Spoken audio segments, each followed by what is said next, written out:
A report in this morning's Washington Post hitting Homeland Security Secretary Michael Chertoff exactly where he lives, literally. A company hired to clean his house is accused of using illegal workers.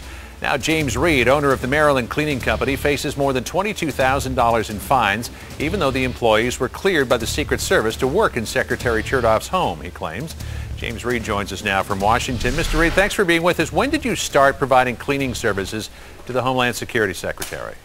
I started in 2005 when he took office. I started cleaning 3 weeks after he moved into his house. So that would have been probably what, late February, March of 2005? That sounds about correct. And when did he fire your company? Just recently, before, I'm going to say around February of this year. All right, so we're talking about 3 years that your company cleaned his home, right? So yes. What was the process whenever your employees would show up at his house to clean the home?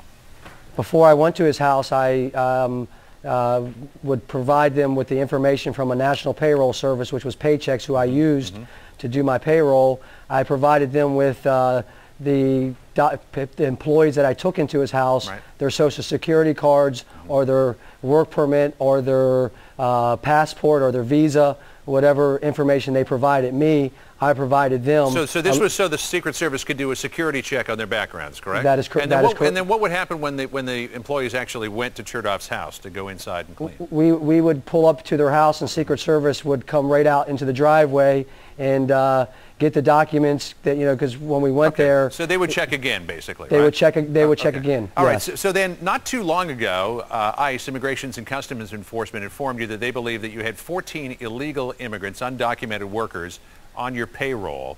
4 of those, I guess, were people that you say that you had fired. There were another 6 that were still on the payroll who were in question. Let me ask you this question, because the Homeland Security Department is saying it's not clear if any of those people actually went in and cleaned his home. Did any of those people who were suggested to be undocumented workers clean Michael Chertoff's home? Yes, I took them in the house personally. Right. The 6 girls that they released from the company, I took in the house personally.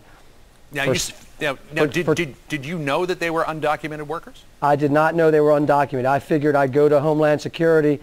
I collected the information. I'd go to his house, and after going to his house, I'd figure Secret Service just investigated them, so I figured they had to be legal. I had no questions about if they were legal. I thought they were all legal employees of my company, and when I went there to Secret Service, they investigated, so I said, these people have to be legal. They are legal. So you figured if the Secret Service had cleared them in to work in the home that they were legal. Russ Kanaki, who's the spokesman for the Department of Homeland Security, told us this morning that, quote, you knowingly employed unauthorized workers, that you blatantly deceived your customers, who in this case were the Chertoffs. What do you say? That is not correct. I talked to Mrs. Chertoff. She hired me personally, and she asked me personally about my employees, and I stressed to Mrs. Chertoff, I have no problems bringing my employees in your house because they're all documented employees. I have all the documents on them. And then we proceeded to go in their house and clean their house for 3 years. Every 3 months, I would have to provide new information for all of my employees. The same employees went into their house for year after year after year that I had to they forced me to release. So they're saying, in an official statement, every contractor in the United States has the responsibility of ensuring their workers are legal. The statement goes on to explain a lot more about that, but they're saying basically that the responsibility falls on you to make sure that your workers were legal, and that you can't take the fact that the Secret Service cleared them into that home as evidence that they are legal. What do you say about that?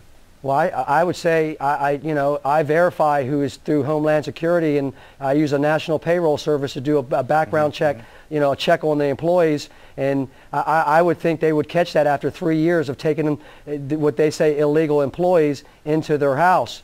I mean, they should have caught that a long time ago. Secret Service should have never let them in their house. Right. They took the documents, they read the documents, they had the documents themselves. They physically had the documents in their hands themselves and made copies of the documents and recorded all the information time after time after time. Every 2 weeks I was in their house, and I would be harassed by Secret Service for the employees going in the house. Secret Service harassed me every single time going into their house, and I provided them with that information that I had for my business to go in the house of Mr. Chertoff. Well, it certainly would appear to be clear that somewhere, somebody along the line missed a very big red flag, and a lot of finger pointing going on right now, and you're facing $22,000 worth of fines. We'll keep following the story. James Reed, thanks for joining us this morning to share it with us. I need help. Can I say I need help? People to help me. Well, I'd say it was pretty obvious. You're a small business owner. You might need some help with all the legal fees. Good to talk to you this morning, James. Thanks. Thank you.